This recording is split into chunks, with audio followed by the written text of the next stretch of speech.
vídeo de hoje vai ser um pouco diferente. Eu vou mostrar para vocês como é o passo a passo de como eu faço para desenhar as ilustras que eu desenho. Ou seja, vocês vão ver essa ilustra aqui ficar desse jeito. Se você não faz ideia de como é que faz para chegar nesse resultado, é hoje que você vai entender do fino e o miúdo desse processo. Oi, meu nome é Mariana e bem-vindo para minha ilustra original. Se pensar agora, é a primeira ilustra original que eu estou desenhando aqui no canal. Bora lá? Mas antes de qualquer coisa, vou explicar sobre o programa que uso e os pincéis. O programa que eu uso é o Medibang Paint Pro, um programa gratuito que funciona em vários dispositivos. Eu uso ele, acho que desde que a época que ele foi lançado, e antes dele eu usava o Paint to Sai, e eu já usei o Photoshop também, mas eu não gosto muito de fazer a line art nele. Eu prefiro esses programas de ilustração mesmo. Um ponto positivo do Medibang é que ele também tem uma versão em português. Então, se quiser dar uma olhadinha no programa, eu vou deixar o link na descrição. Mas vamos abrir aqui um novo arquivo. Todo arquivo eu abro no tamanho de uma folha A4. Não que seja melhor, mas é que antes, quando eu não entendia muito sobre o tamanho, eu sempre abria em pixels. E eu fazia tudo pequenininho e ainda com a pior resolução possível. Desde que eu vi que eu estava fazendo bem errado essa parte, eu sempre faço um arquivo em tamanho A4, uns 350 dpi de resolução. Na verdade, isso aqui já tem no próprio site, então é só escolher o 350 e criar o arquivo. Agora que já temos um arquivo aberto, eu vou explicar os pincéis que uso em todos os passos. O primeiro pincel que apresento é o lápis. Não tem ferramenta melhor que fazer um rascunho do que esse lápis. Ele tem essa transparência aqui que dá um gostinho de pintar, que eu não entendo como eu poderia achar que ele era ruim antigamente. Pois é, eu achava ele horrível e hoje eu não largo ele. O segundo pincel é o que eu uso para line art. Esse pincel é um pincel que eu baixei da própria opção do Medibang. Eu gosto desse pincel por ele ter uma textura que parece quando estamos usando o lápis no papel. Na verdade, eu comecei a usar esse tipo de pincel porque eu tinha cansado do pincel mais duro, que é o que eu uso para colorir. Eu queria alguma texturinha ali no meio, então eu comecei a usar ele. Uma outra boa opção é a pena G, que é esse aqui, o G-Pen, que ele é como se fosse a pena G dos mangaka mesmo, e ele tem uma texturinha se você dar uma olhadinha. Então, se você não quiser usar um muito suave igual esse aqui, você pode usar o pena G, que ele é mais nítido, mas também tem uma texturinha diferente. Querendo ou não, esse pincel que eu uso, ele tem muita abertura. Então, quando você vai pintar, talvez você se sinta um pouco incomodado. Os próximos pincéis são os que eu uso para colorir e sombrear. Para colorir, eu vou usar o tradicional, que é o que eu usava para line art, mas hoje eu não uso mais. E de vez em quando eu ainda faço a sombra com ele. O segundo que eu uso é o pincel de aquarela. Ele dá para fazer essas mesclagens de cores. Então eu normalmente uso para fazer a sombra. Isso porque eu gosto dessa textura aqui, que é macia e ele consegue misturar as cores. Então ele não fica aquela cor dura que nem um pincel duro, que é esse aqui, ó. Eu gosto dessa textura fofa que o pincel de aquarela faz para sombras. O próximo que eu uso é o Airbrush, que é para fazer aquele degradê, seja no cabelo ou seja na roupa. Na maioria da parte são mais nesses lados. Então, esses são os pincéis básicos que eu uso para colorir: o Airbrush, o aquarela, o pincel duro e para line art. Ou, claro, apenas G. Essa ilustra, na verdade, eu queria fazer para um concurso. E o tema do concurso era o cabelo que eu amo, que é praticamente desenhar o estilo, corte ou penteado favorito. Eu amo demais personagens ruivas com cabelos ondulados ou enrolados. Então, quando eu vi o tema, não tinha outro tipo de penteado ou corte que me fizesse querer desenhar. Se for ver agora, eu tenho praticamente 3 ideias de histórias que as protagonistas têm esse cabelo. Nem sou apaixonada por personagem ruiva, né? Mas então, eu decidi que eu iria usar uma personagem que eu criei há um tempinho atrás, de um romance baseado na Escócia. Eu sou viciada em romances com Highlander, então eu tive que fazer a minha versão. Mas vamos com calma e vamos focar nessa ilustra. Como eu já tinha o cabelo que eu queria desenhar e já tinha uma base da ideia, agora era só planejar como seria a cena. E meus amigos, eu já tinha a cena bem nítida na minha cabeça.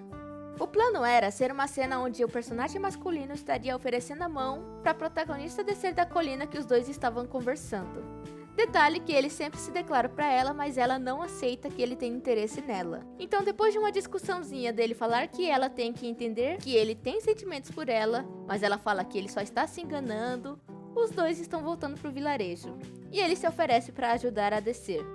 Queria que fosse o momento que ela baixaria a guarda, que mostraria um sorriso para ele e agradeceria. E o rascunho ficou assim. Eu sei que esse rascunho não tem 1 milímetro da sensação que eu narrei com todo carinho. Mas vamos chegar lá uma hora. Agora que a ideia está no papel, vamos pro rascunho. Fazer o corpo dessa ruivinha se tornar em carne e osso. Mas em primeiro lugar, eu comecei pela mão do nosso querido apaixonado. Normalmente, eu sempre faço o rascunho da estrutura para depois ir dando os detalhes. Mas nessa hora, eu fiz esse rascunho olhando a minha própria mão como referência. Por isso eu fui desenhando e medindo mais ou menos até onde iria a extremidade da mão, onde ficariam os dedos e tudo no olhômetro. Depois que eu diminui o tamanho dessa mão, agora em seguida é a mão da nossa querida princesinha. Se ele está estendendo a mão, a dela precisa estar de encontro com a dele.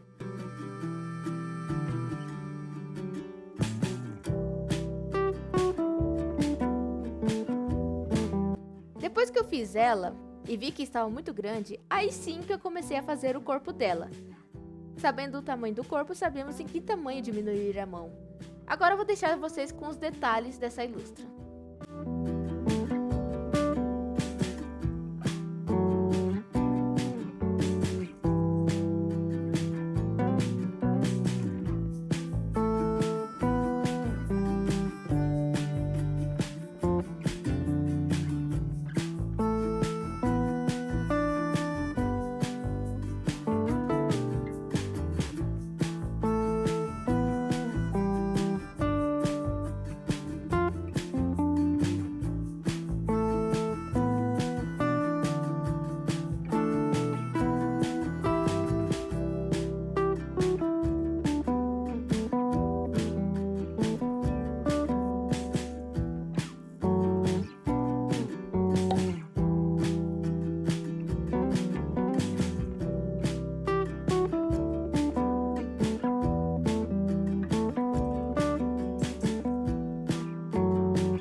Depois que já fiz os detalhes do rosto, da roupa e afins, agora é o momento de planejar a iluminação.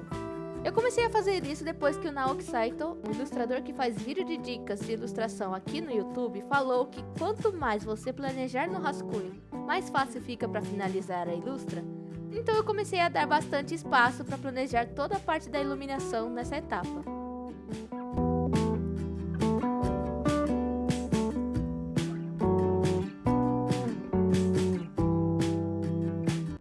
E não só a iluminação, mas também o cenário. Eu vivi a minha vida toda sem fazer ilustrações de cenários, e hoje estou na luta de sempre fazer um. E se tem um momento próprio para decidir o cenário, é aqui. Diferente da ilustra, que eu só faço de vez em quando isso, o cenário eu sempre faço com cor. Isso porque praticamente se torna a base do que eu vou fazer na finalização. E normalmente, se eu não decido o cenário aqui, 95% de chance de lá na frente eu ficar sem saber o que fazer com o cenário. Os 5% que sobra é a quebrada de cabeça que eu tenho que dar para inventar um cenário no último minuto. E aqui está pronto o nosso rascunho. Até aqui eu gastei exatamente uns 35 minutos. E a média da maioria das minhas ilustras são assim. A não ser que seja uma ilustra muito complexa, sempre gasto em média meia hora. Eu acho que é razoável esse tempo. Não sei dizer se é rápido ou lento. Qual a sua opinião?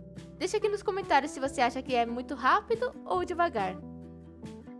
E chegamos no momento de dar a forma nítida para nossa ruivinha sorridente. Mas foi aqui que aconteceu uma tragédia.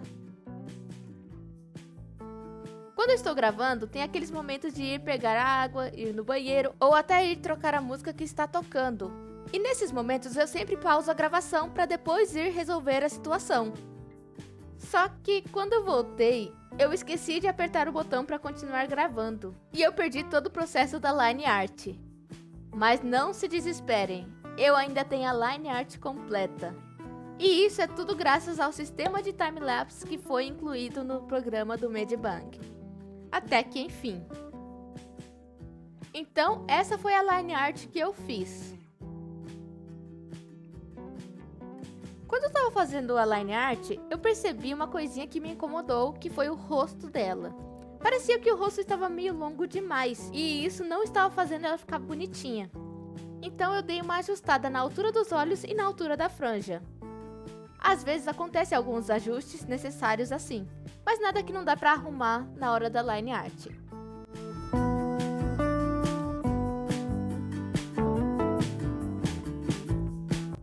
Line art pronta e vamos dar vida nessa cena. O primeiro passo é colocar a cor base. Eu sempre divido as cores em camadas. Só quando tem muitos elementos pequenos, de vez em quando eu coloco duas cores na mesma camada, mas todas são partes que não têm contato uma com a outra. Até porque se eu pintar a pele na mesma camada do cabelo, como é que eu vou fazer a sombra da pele sem pintar o cabelo junto, né? Então esse momento é o momento que entro em piloto automático. É o momento que eu gosto de ficar escutando podcast, vídeo de explicação que não precisa da minha atenção na tela, ou até coloco anime às vezes para assistir enquanto eu vou colocando cada cor no seu lugar. Como já foi tudo definido lá no rascunho, não tem muito o que quebrar a cabeça. Só alguns momentos que eu estou escolhendo as cores de sombra que eu faço alguns testes de cores, e depois eu volto ao piloto automático. E chegou o momento das sombras. Eu sempre tenho um pouco de dificuldade em escolher como vou fazer a sombra, mas basicamente eu faço assim.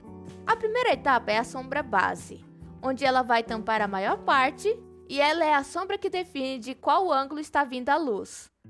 A segunda etapa é a sombra detalhada, aquela sombrinha que fica em lugares mais detalhados, assim como debaixo do nariz, debaixo do pescoço, as dobras da roupa, e é nessa sombra que eu dou volume nos elementos. Por exemplo, essa parte do rosto que eu faço é meio arredondado para mostrar que ali é mais levantado e em comparação em cima das pálpebras é funda por ter bastante sombra.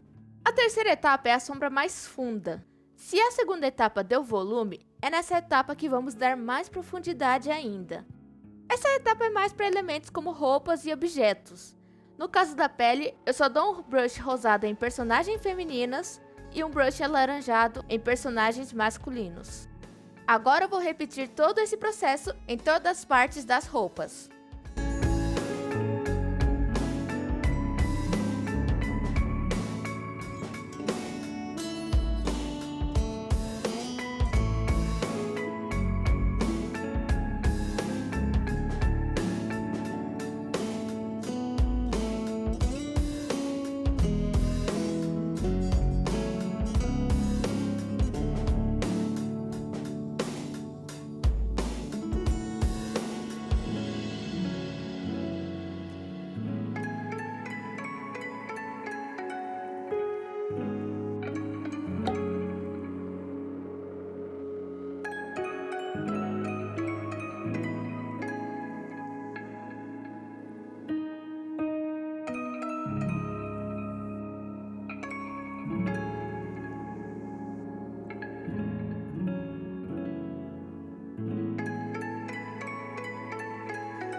Depois que definimos onde a sombra vai ficar, agora é o momento que vamos dar brilho nessa ruivinha. Nessa versão eu acabei tendo que fazer o brilho do cabelo primeiro, para conseguir definir como ficaria as partes mais escuras. E isso depende muito da ilustra que você está fazendo. Nesse caso aconteceu isso porque eu não defini como os cachos dela se comportariam.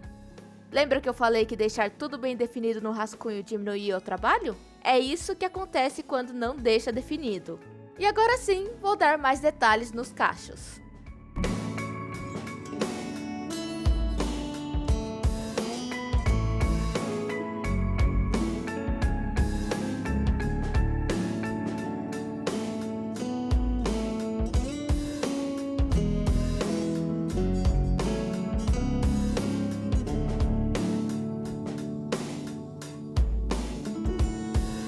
Depois que tudo está quase pronto, aí chegamos no momento de soprar vida nessa personagem. Vamos fazer os olhos.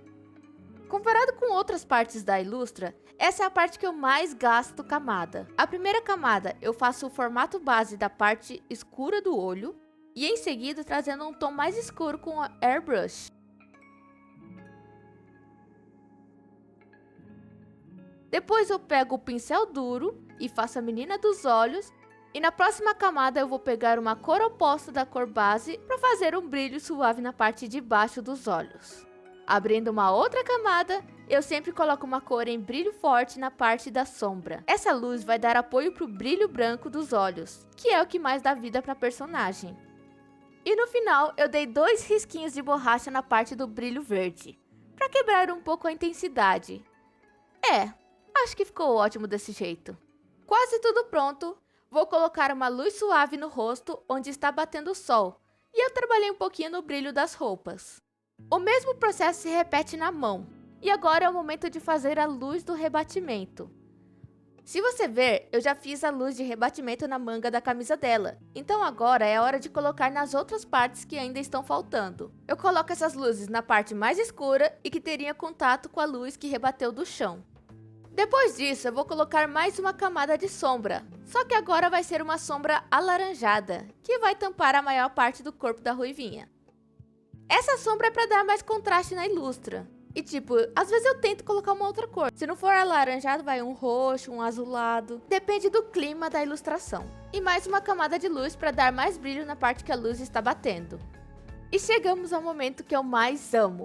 Dar o charme pro personagem. Eu sempre amo fazer alguns fios soltos no cabelo. Eu pego o conta-gotas para pegar as cores que estão no cabelo, para com pincel duro mesmo, fazer os fios. Normalmente em cima ficam os fios claros e na parte de baixo vão ficar os fios escuros.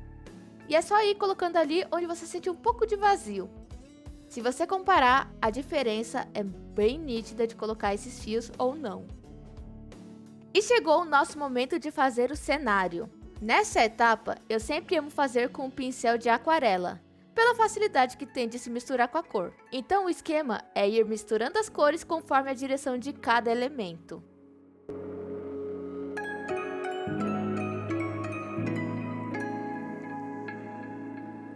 Depois de fazer toda a mistura de cores, vamos para as nuvens. Eu peguei gosto de fazer nuvens por causa de algumas ilustras que eu fiz antes. Nuvem é a coisa mais simples de se desenhar. É só colocar um formato meio achatado, com algumas partes mais cheinhas em cima, que pronto, já ficou bem parecido. Para ajudar a dar mais aspecto de nuvem, é só usar um azul claro, um cinza azulado e um pouquinho de roxo. E claro, não podemos esquecer da luz que rebateu do chão. Prontinho. E como eu achei que ainda estava um pouco meio sem graça, decidi colocar uma luz a mais, para dar aquela sensação de que o sol está bem quentinho e brilhante. E claro, todo disposto a iluminar a ruivinha que é a paixão do nosso querido ponto de vista.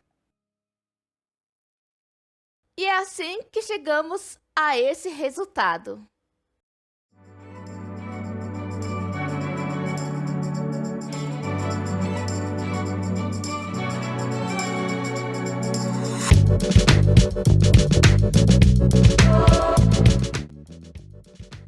O que achou desse resultado e de todo o passo a passo? Em média, eu gastei 3 horas e umas 80 camadas. Quando é um personagem simples assim, é mais ou menos isso mesmo. Assim como o Yatoraki foi umas 77 camadas, enquanto a Ilustra do Spy Family, que tinha 3 personagens mais um bichinho de pelúcia, foram 213 camadas. Depende muito de quantos elementos tem por aí. Eu nunca pensei, mas verbalizar todo o processo é trabalhoso. Espero que tenha gostado de ver como funciona e se tiver qualquer dúvida pode comentar aqui. Eu não sou aquela pessoa que fica cuidando muito de detalhes por detalhes, tanto que se for ver, a maioria das ilustras que eu faço, eu sempre deixo bem pequenininho na tela para poder pintar. E eu acho que isso é muito bom, já que normalmente as pessoas vão ver essas ilustras por uma thumbnail pequena. Então, o que importa é ficar bonito de longe e fazer os detalhes bonitinhos, mas nada muito detalhadíssimo. E esse também é o ensinamento do Naoki Saito, e se ele falou, está falado.